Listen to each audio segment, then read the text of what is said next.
Mike, I just want to hop back to some of the other things on your curriculum vitae. Oh yeah, Photocopy repairman. I love that.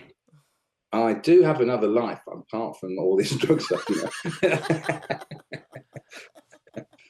I used to be a graphic designer, and we used to use this stuff, and it was called Safe Mat, and it was like a transparent film.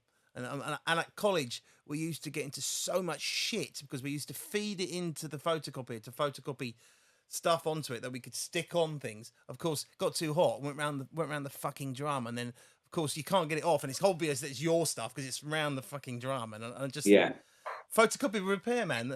Did you ever come across lunatics like me? I was a terrible photocopy repairman. Really? I tell you, I had no real training in photocopy repairing.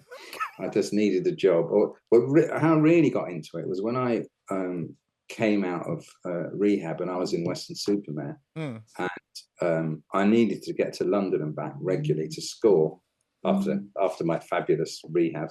And I saw a job advertised for photocopy repairing in Weston-super-Mare, which came with a car. There we are. So I applied for the job and I got it. It's a light bulb moment. I know. It was very weird because the guy that ran the business, it was just a one-man band. The business overlooked Broadway Lodge, which is a big rehab centre in Weston-super-Mare. Weston-super-Mare is full of old junkies that have not got clean.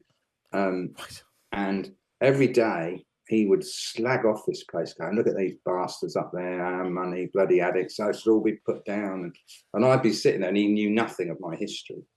And he kept giving me more and more responsibility. And the weird thing was in the first sort of, I don't know, month of working there, I was drinking and using. And so I would turn up at midday and so all sorts of states and stuff, and he couldn't kind of, and then I got clean in the middle of this job. I went to self-help groups and I realised that what they'd told me in rehab was probably a good idea. Started implementing it. And all of a sudden I was turning up at I couldn't sleep, obviously, when you're trying to you can't sleep. So I'd be turning up before him. Already washed and ready to go. Hello. Collar and tie on, shoes polished. What time do you call this? I got up half an hour before I went to bed. Exactly. My personality changed 180 degrees in the time I worked there. And he couldn't quite get his head around it. Well, I have to say, one of the videos I watched, and you talk about being a photocopier, man, and obviously, like you say, you'd got yourself clean and sober, and hiding behind the photocopier. Yeah. Perhaps you'd like to enlighten us on that story.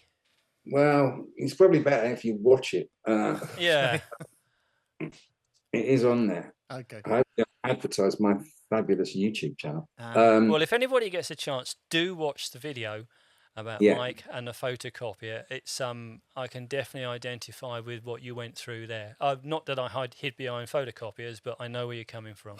Okay. I have no idea what you're talking about. Then you need to watch it. I'll tell you briefly. And like I say, I'm fresh out of rehab, just relapsed, got clean, got this job as a photocopy repairman, and was, as you know, emotionally very unstable. And, and so it was one of the first days, they sent me to this school to repair a photocopier. And I arrived, and I don't know much about photocopiers at this point. You're blagging here. I turn up at a school, and I'm in this room. The teacher brings in a load of children, and cute-looking children in their school uniform. They all sit around on the floor in a ring, and they start singing happy children's songs. I'm in the corner repairing the photocopier, listening to these songs, emotionally unstable. Right. I don't like where this is going. Go on. on. Feeling vulnerable. You know what you're like. You come out of rehab, you're like a bloody newborn fawn staggering around in the world. You don't know what you're doing. And so I'm listening, and I start to get emotional. So they're singing, and I start thinking about my own childhood. And anyway, I thought, oh my God, I'm going to cry. right? Yes, I thought I can't cry in front of all these children and the teacher as the photocopy repairman. So I decided to get down. I thought, what can I do? I can't run out. So that'd be weird. So I decided to get down behind the photocopier and pretend I was doing something around the back. So I'm behind the back of the photocopier, crying my eyes out, occasionally tapping it with a screwdriver to make it seem like I'm doing something. And exactly, one of the kids sees me, puts his hand up, and I thought, oh God. And eventually the teacher says, yes, Johnny. And Johnny says, bloody Johnny says, the photocopy repairman is crying. Oh, no. Right? Wow. Exactly. So they all look at me. Miss. Photocopy repairman. They all look at me. I've got to say something. So I say, it's a very serious fault. It's very upsetting. Quick thinking. Great quick thinking. Brilliant. It's a very serious fault. I like that. Yeah, I found it very difficult being out in the world after many years of addiction, then psychiatric hospital, then rehab, and then all of a sudden, go out and live a normal life. It's not that easy, I found. There is no map for that, is there? There's no map, and also I'd never led a normal life before that, so I've got no idea what I was aiming for. Yeah. And also, you can't, you go for a job interview, they go, all right, what's your CV? Oh, nothing. Do you know what I mean? You're not going to go nothing, a load of criminal offences and registered drug addicts. They're not going to say, gherkins, not fitting gherkins in gherkins. Pipelines. I did pack gherkins for a while. Gherkins in the Netherlands.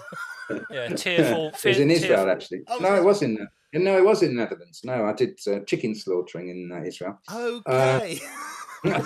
And very tearful photocopier repairer. Well, at least you can put this on your CV now. You've appeared on After Sunsets. Well, I mean, that's gonna bring the work in. And it's a good job I don't work in a bank, otherwise I wouldn't really say this.